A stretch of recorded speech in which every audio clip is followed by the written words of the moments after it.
Hope you're doing all right. Today is the 9th of August. Is it the 9th? I'm not sure. Yeah, no, it's the 10th of August. I'm sorry. Backtracking that one. But anyway, it's day 7 of the Edinburgh Fringe Festival for me. After having done the Prague Fringe Festival, the Avignon Fringe Festival, and now I'm here. And in between, I also was in Athens and doing another show for the few people that follow this channel. Sorry, trying to get it comfortable here. And yeah, last time I think I did a live stream. It was like during day 4, and a lot of stuff has happened since then. I'm feeling okay. I'm feeling well, and I must say, compared to Avignon, this is much more difficult for a number of reasons. I think it's a mix of the intensity of the experience, the number of shows that are here, the weather. I think weather does affect mood, like it or not. And Avignon, it's a nice place in the south of France, lots of tourists. It just feels like a holiday. Here is kind of different.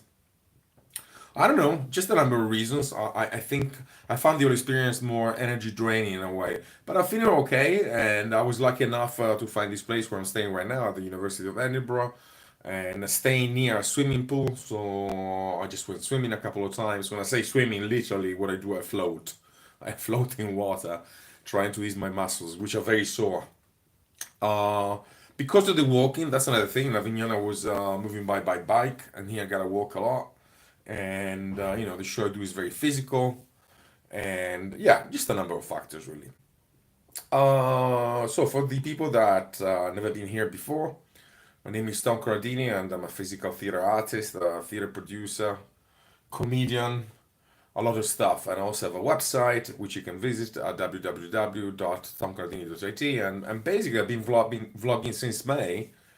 This incredible experience I am going through of participating to so many fringe festivals. It's something I've never done before, really, but for a number of reasons, it just happened this summer. So I decided to start vlogging and share a bit of this experience. Something that I really would have liked somebody to share with me, given the fact that I did participate to a great number of fringe festivals, and I had to put the skin in the game, so to speak, learn by making mistakes and stuff like that. But here I'm very low key. I'm not even the official brochure. I'm here as an arts industry professional as well.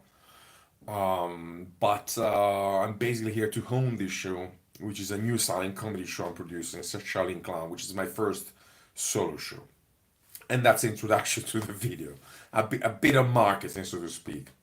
But today I just want to share, my experience these few days, and also I tend to, work on a topic anytime I do these live streams. And today's topic is shows that they do very well at the Fringe, but never tour, and shows that maybe don't do that well in a Fringe, but then they tour a lot. And there's a big difference between the two, and that's something I found out with time.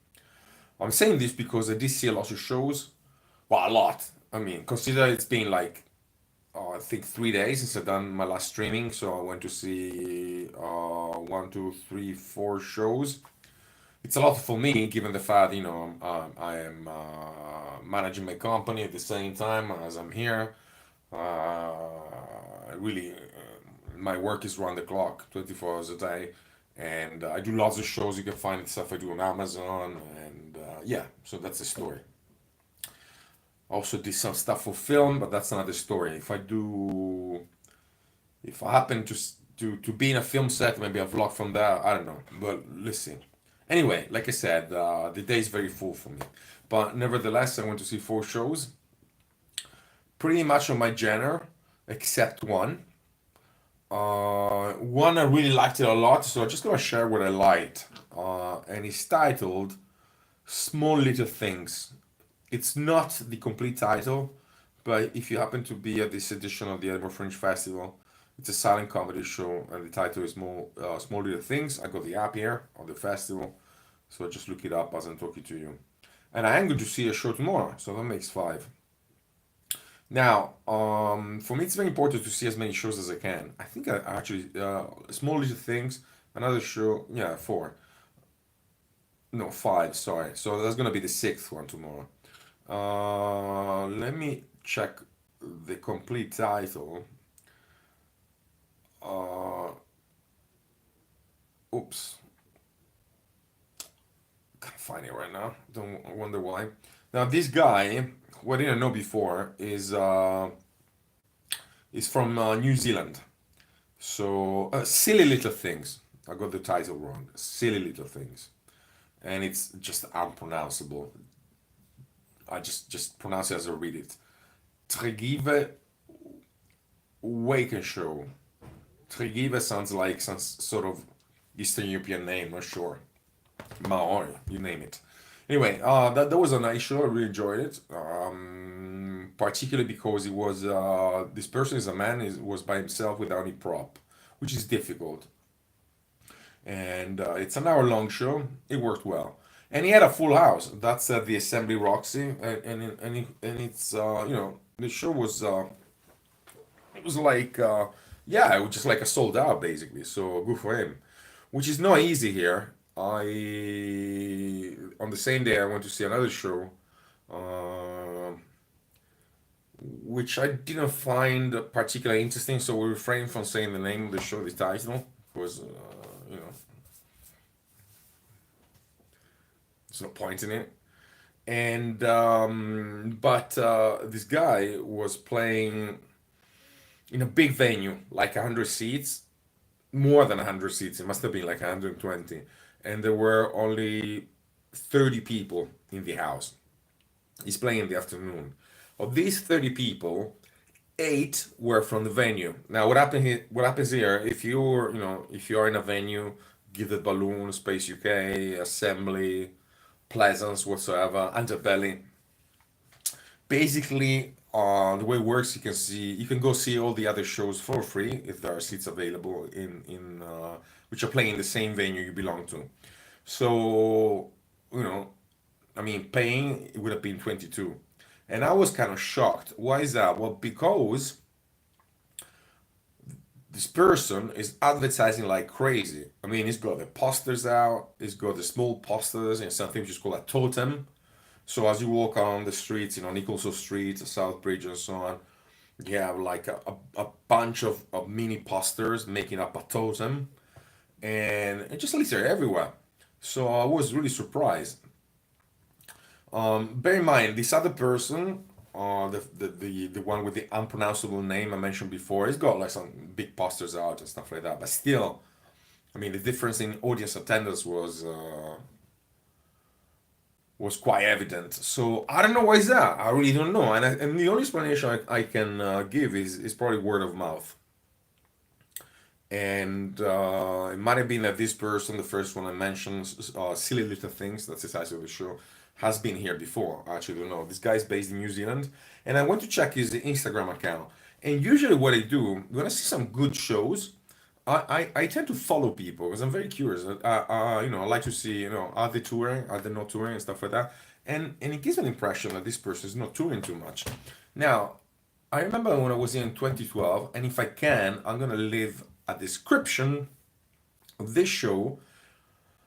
Sorry, a link of this show on the description of the video. In 2012, I saw this amazing show, amazing. I really enjoyed it. And I still remember the title. The title is Waiting for Stanley. And it's a solo show played by an actress, forgotten her name, but if I can, I'm gonna leave the link to the show. And which I found particularly interesting because it was the story of it's a story of women in Britain during the Second World War, and it's a silent show. I mean, it is spoken as the the audio recordings, and some of them are original from that period. But most of the time, this actress, she didn't speak, and she had a red nose. So it's a bizarre situation. I mean, really counterintuitive. You got a clown setup, but the show really has depth. So it really describes the situation of women in Great Britain during the Second World War. And I found that show amazing, simply amazing. But then I followed it, And at times, like once maybe every 3 years, just look it up on the internet, just see what these guys are doing. And I don't think he toured that much. I may be wrong, but I just don't think he toured that much. Now that happens. That happens. There are shows that do very well at the Fringe, very well. But then, and I'm not speaking in particular about the Edinburgh Fringe. I'm saying any Fringe in general. It can be Prague, it can be Avignon off, it can be Edinburgh, it can be somewhere else. They do very well, but don't tour. Like I said, for a number of reasons. And like I said, I used to organize and produce a physical theater festival in the past in the city of Alba. The title of this festival is Physical. And I did that in 2020, 2021, 2022, amid COVID. 21 was really hard, but I was very lucky because I organized it together with two other people, actually continuing to organize the festival um, right before COVID arrived. So it was from the 14th to the 16th of February 2020. We did very well. And then on the 21st of February 2020, for the first time, we hear this word COVID. And fast forward, 9th of March, the whole country is in a lockdown.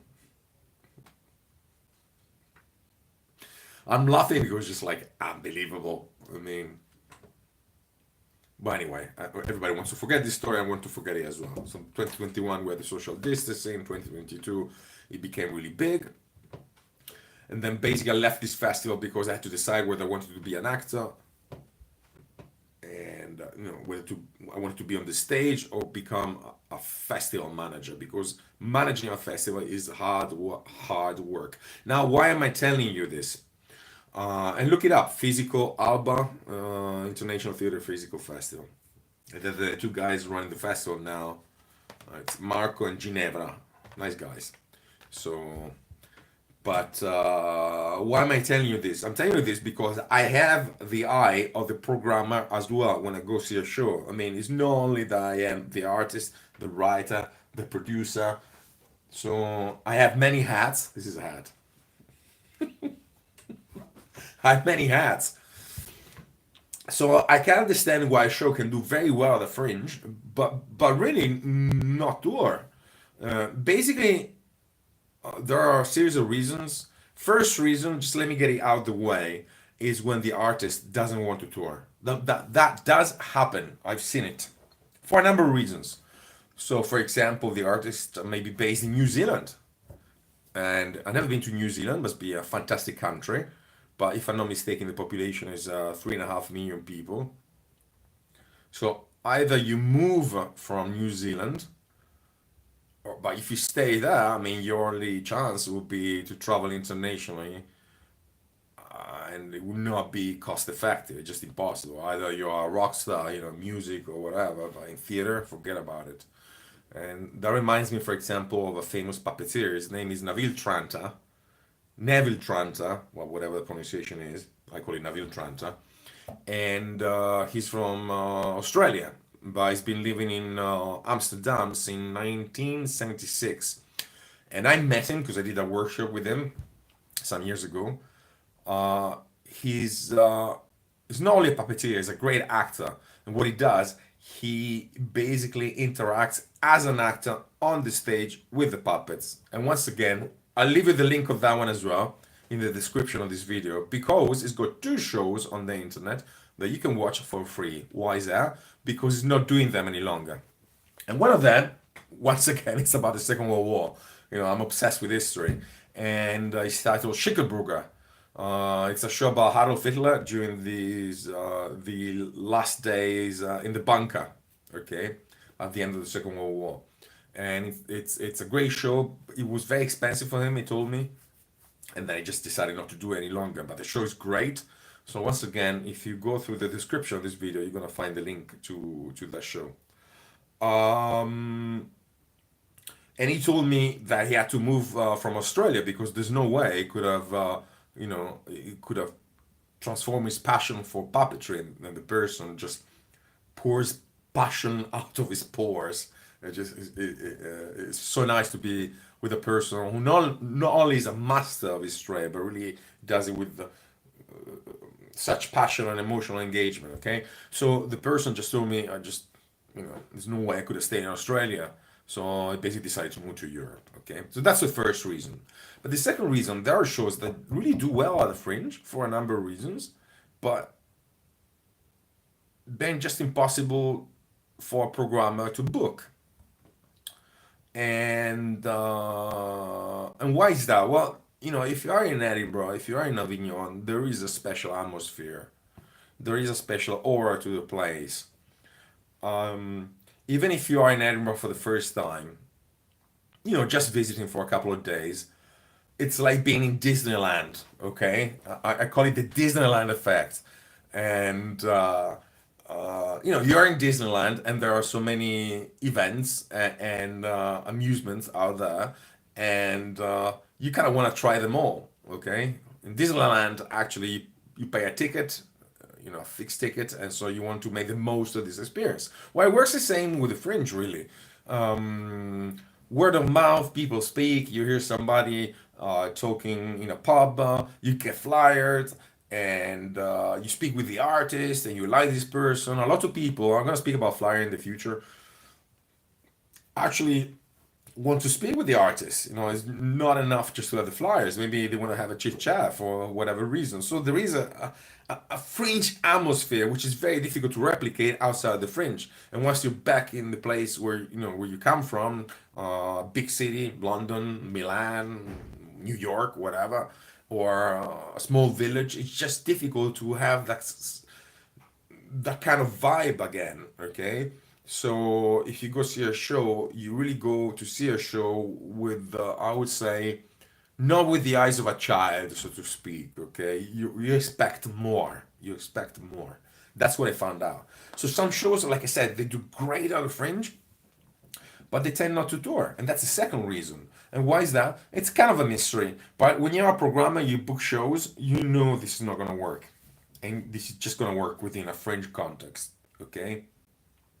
And then the third reason, maybe even the person who's or the company, it doesn't have to be a person. I'm doing solo here, so I always think about the person. But even in a company, behind a company, there's always a person, driving the train, so to speak. It may be also out of laziness, because it's our work. Even if you did very, very well, it's just hard work. You gotta cash in on that and not lose momentum, riding the wave, and so on and so forth. And some people, I've seen people that are either don't do that because they're lazy for a number of reasons, or I've seen people actually getting crushed by the whole experience. I've seen that, okay? We'll not mention names, but really getting crushed. For them, it was too much to handle. It was too much, especially if it happens suddenly, okay? Because what happens is you kind of, you need to be, in this work, it's very important that you detach. Very important. So, and when I speak with other, when I do my workshops, I always speak about the experience, I always say, well, you gotta take this job as if you were a waiter. If you break a glass, it's not a big deal, okay? So if a show doesn't do too well, it's not a big deal. And if a show does very good, it's not a big deal either. Because this is really a test for your self-esteem, okay? And the way, if you have like low self-esteem or you're triggered emotionally by certain situations, it can work both ways, even if something goes very well. um, yeah, you can get lost on all of that. It can get you over your head, and I've seen that. I have one person in mind right now who I know very well, a woman. That happened to her, and she basically was unable to sleep for 10 days. And that's it's devastating. Lack of sleep is devastating. But you get very emotional. And artists by and large are sensitive people, and it should be that way. But sensitivity works both ways in a way. So I think the majority of people do not understand that, how success can destroy you, but it can. Elvis Presley should take a major, so it doesn't necessarily make you happy. Okay, so like I said, um, as a programmer, if you go to see a show with the eye of the programmer, you kind of know, okay, this show is not gonna work in a normal context. It's just not gonna work. Okay, so that happens as well. And I'm saying this because if you come here, you really have to set your goals straight. Now, I'm a person with experience, that helps, and I take this as a holiday. It's my job. My goal is to hone my show. I'm not in the official brochure because I decided not to be in the official brochure. I came here with 250 flyers, and if you come here with a serious attitude, you gotta print out 10,000. I know what I'm doing, okay? I just to give you an idea, so for me it was very important during these months just to hone the show to perfection. And it still has a way to go because every time, especially when I watch other shows, I just discover something. So I went to see a dance show today, great dance show by the way, and the dancer did three movements during the show. It's 35-minute long. I said, oh, I gotta do that.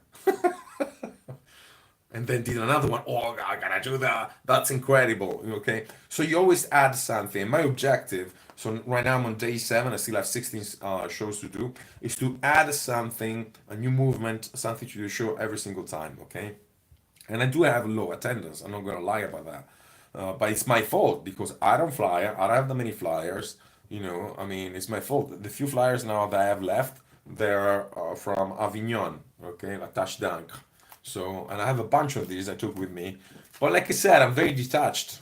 I do so much. You go to my website that I really don't care. And if I were very, very successful as a celebrity, okay, success is not the fact that thousands of people are watching you, millions, whatever. Success is in life, I think, is if you're able to do really what you love and sustain it to make a living out of it.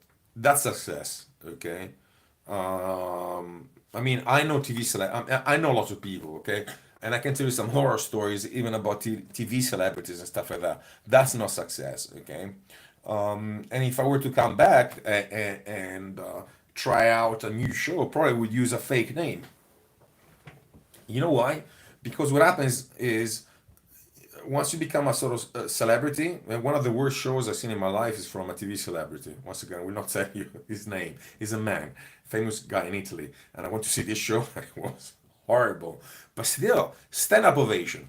Everybody was clapping like crazy. Why is that? Because they didn't go to see the show; they went to see the celebrity. So what happened is, if you really want to do something good, sometimes you really have to be low key because you're gonna make mistakes basically. And one of the worst things you can do is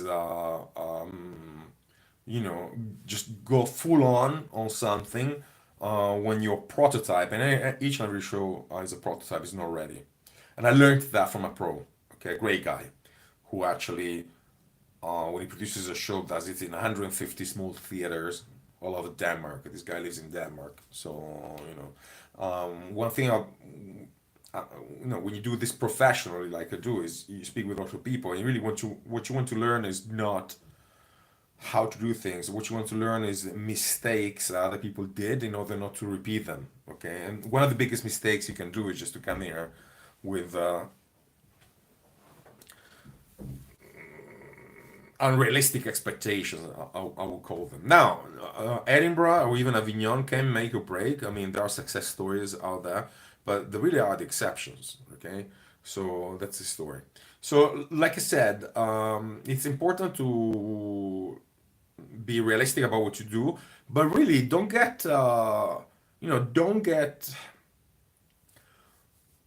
depressed or don't quit just because maybe your show is not doing so great, because that's a normality. And as I was saying, this this person who had like 30 people in the seats, huge venue, I mean, he promoted like crazy, but that's not enough. It is necessary, but that's not enough. Okay, because word of mouth can work both ways, I guess. I don't know, I mean, I have no idea why. But like I said, in Edinburgh, just very, very easy. And I remember when I came here in 2012, I never had sold out. I think I had like probably the most like 20 people and stuff like that. And I'm very grateful, I must say that from my heart, to all the people that are organizing this fringe, in the free fringe, sorry, which I'm attending. I'm here with the PBH free fringe, and I'm gonna show you the guide. I'm sorry, I mean, and I have some flyers as well. I'm gonna forget somebody. But anyway, so this is the guide of the free fringe, which is it's impossible to read. I mean, can you read that? It's just impossible. I don't know. And this is the official fringe. Okay, so some of the shows you find here, you know, like mine, you will not find them in the official guide. You can see the difference here. Yeah. Look at the depth, but still, it's not to show. And this is a second free fringe. There's another one which is the free fringe, sorry. And so there are two free fringes out there. Very confusing, very confusing. But anyway, two great guys. This guy James, unbelievable, and then Tim Licata, and I got his flyer somewhere. Tim, sorry, don't get upset, but oh, here it is. Here it is. Okay, these are like the venue captains of the venue where I'm doing my show. Okay, this guy is doing three shows here at the Fringe. Okay, and one of them is at Assembly Room. So as you can see, people are very busy. These people have experience, and Tim is from Chicago, and I just found their company to be delicious. They're just nice guys. And then, you know, when you do this free fringe, I don't think there is the pressure as competition or stuff like that. It's just like everybody's really trying to give a hand to each other. And so I'm really grateful. I met these guys. For them, I am absolutely crazy, a total nata, for the simple reason I'm not here flying and really trying to get an audience inside the venue. So they don't understand that. How funny. But the person running the venue, her name is Lucia, always says to me, Tom, it's so nice to have you because you're the only guy who really calms down and seems to be in full control in this madness. Because it gets really nervous, even as an artist, okay? And yeah, so you really have to know why you're doing this. You have a clear goal. Sometimes you don't. Sometimes you're following sheer intuition. I gotta tell you the truth. The reason why I'm not in the official brochure is intuition. I just said the gut feeling. I don't know, and I always listen to my gut. That it wasn't the right moment. I don't know why. You know, sometimes there's no logical explanation. I just said this is not a right moment, and have a good time, hone the show to perfection. That's what I said to myself. But going back to that, so there are shows that do very well at the Fringe, but don't tour, and there are shows that maybe don't do that well, but then once you follow them, they tour like crazy. And I've seen that happening as well because the person taking the show really committed to touring. Okay, another thing that happens here, and with this I think I'm gonna finish the video. Some people, I think, was that there's 3,000 shows here at the Edinburgh Fringe, and I think it's more because if you get the free fringe, just the free fringe, this one I showed you right here, it's like close to 500. Okay, so, and I would say for 97% of these shows, the fringe is a point of departure. Point of departure means that, um, you know, maybe they're hoping for the big break. Maybe they're here just because they want to try the experience. Maybe for whatever reason. Okay, but it's a point of departure. But then there's like 2/3%, um, for which the fringe is a point of arrival. Okay, what does it mean? It means that if you had a long career, a really long career, okay, and I give you a name, I think I can give a name, like Arturo Brachetti, okay, he's from my hometown.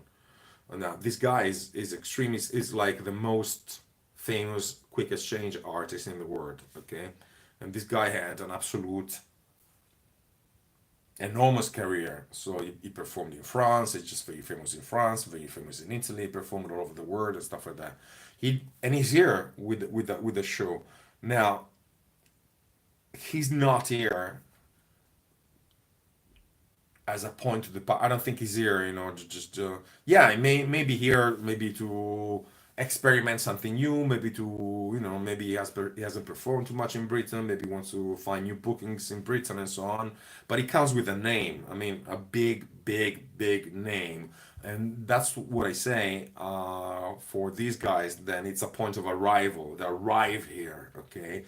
But their name is so big, really, that they had to make too much of an effort. And I was surprised. It show one thing that happens here. Once you get reviewed by reviewers and being reviewed here, it's a big thing. It's a thing you want. I'm laughing because I had one reviewer, but I sent him away. That happened 2 days ago. It's a long story. But anyway, so with the sole exception of me, you want to have a reviewer that reviews your show, okay? And what happens once the reviews come out? First thing that the guys in charge of promotion do, they put up the stars, and they glue the stars to the posters, okay? So they would have this blurb of the review, and then number of stars or whatever glued to the poster. And he had 4 stars from whatever, I don't remember right now, but I know him very, very well. I've seen his show, and what he does, like I said, it's a word level. It's not even a question of stars. It is a master what he does, uncontested master.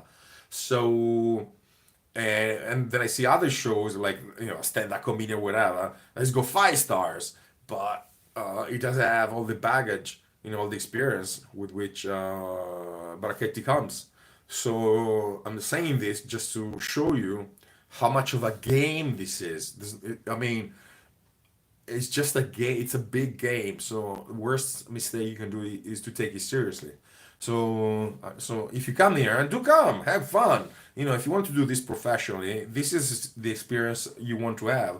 When I was a programmer and I heard somebody did the Fringe, I had immediate respect for this person, despite of the show. But why is that? But because it's like I know it's a bad example, but that's the only example I have in my mind. So sorry about that. But it's like being at war, like doing a tour in Iraq or Afghanistan or you name it. Okay, for me it's a touchy subject because we unfortunately it seems that we're heading towards utter catastrophe, but that's a long that's a long story. But anyway, I mean this person has a scene in the trenches. He knows or she knows what it is like to do 30 days in a row, okay? So, and to me that shows this person has the stamina, the resilience, and the experience to deal with stressful situations. I know that immediately, okay? So I will always respect somebody who does this experience. So that's why, if you think to do this professionally, you should do it. You should do it.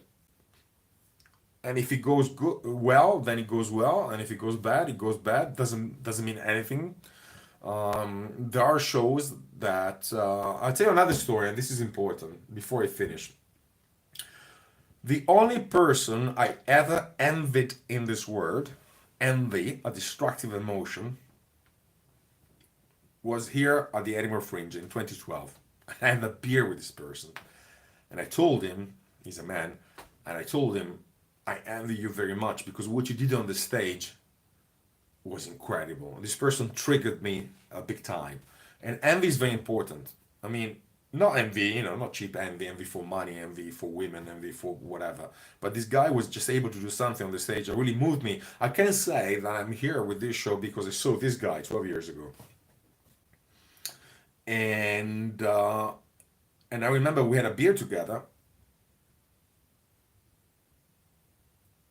I'm sorry, I'm not gonna tell you his name. I just can't, but that's okay. So we had a beer together, and I told him, what you done is so bizarre, it's so alternative, it's so new that I'm sure you were not successful at the beginning. So to make a long story short, he told me that actually he had come here 5 years in a row. Well, can you imagine 5 years in a row? And the first year I did the free fringe. That's why I'm saying maybe I'm doing the same stuff that he's doing. And he said that when he was performing with the same show that I saw 5 years afterwards, and that was awarded here at the Fringe a huge prize for comedy. Listen to this, which is very important. Okay, he said that in the first year, as he was doing that at the Free Fringe, within the first 2 minutes of the show, half of the audience would stand up and leave the venue. I just repeat that so it just stays in your mind. He said that in the first year he was here in Edinburgh doing the Free Fringe, in the first 2 minutes of the show, half of the audience, about 50%, would stand up and leave the venue. And 5 years afterwards, he won a prestigious award as best comedian. That's why I'm saying when you come here, don't worry about how many people are going to see you, especially if you come here for the first time. But set a clear goal about your show behind the Fringe. Okay? The Fringe is like Disneyland, it's not real. Okay? But it's a great opportunity to test your show. It's an enormous opportunity to see how it works with different audiences. And if you take your work with a pinch of salt, you're grounded, and you just see it from, detached from you, and then it can only grow. It can only go one way, which is up. It can only go one way. Because at the beginning, especially if you're doing, stuff like I do, silent comedy and stuff like that, it can only go one way. I mean, if you know where your destination is, if you want to go from Edinburgh to London, okay, you may get the wrong road, okay? You can lose yourself and find yourself in a cul-de-sac.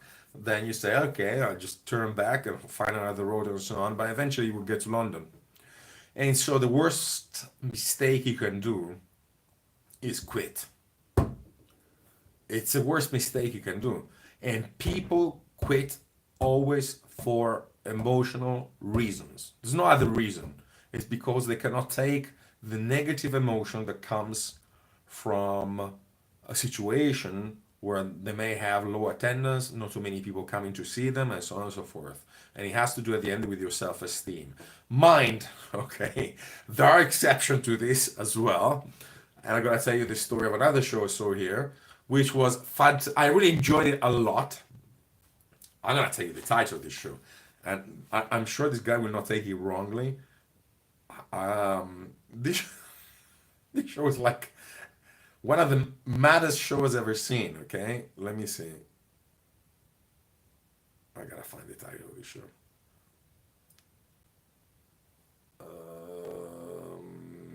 Oh, I can't find it. Where's that? Oh my goodness, this guy's not is playing at the Assembly. Okay. Oh my goodness, it's not. Anyway, is an Australia company, a guy who dresses like a woman, and a woman, a girl who's doing DJing. It's about party, and I was probably here for a few days. I mean, it's a shame, but anyway, it was on like a midnight, and I had the time of my life. I just, I was glued to this guy for 60 minutes, 60-minute long. Beautiful, really enjoyed it. The person was like as spontaneous as it could be. It's a personal story. Now, usually the personal stories have a flow. Once you told that story, then basically there's not the story you can tell. Okay, they're very self-limiting. Okay, so but it was amazing. I had a amazing show. I was very attentive, and it was also improvised. I think at one point he just didn't know what to do. I think he had a clear beginning, a clear ending, but in between it was kind of improvising. But it was improvising in such a spontaneous manner that I don't know, and he was not trying to be funny, which is another thing that works. Because if you try to be funny, it just doesn't work. Okay, it's not. I mean, it's not even comedy. I don't know. I just it was like being on LSD. Don't get me wrong. I don't do any drugs, but it was like being on LSD for a second because it was so surrealistic, the whole thing. But that thing, if you ask me, would you ever book that show? I would say no, because it was a fringe show. I don't know how to explain it. It just worked so well within the context, okay? So people who have come here at the Edinburgh Fringe know what I'm talking about. And he had a certain magic, okay? But that magic is just impossible to replicate. So that's his story. And wow, it's a long video. And day 7, 16 days to go. It's gonna be a long ride. And I look back with to this. You know what happens, which is really strange. You do this. It's very painful. My legs are sore. You perform every day, and just get very, very tired. But then once this is finished, you look back at it, you kind of want to do it again. That's why I always say I'm a stage junkie in a way.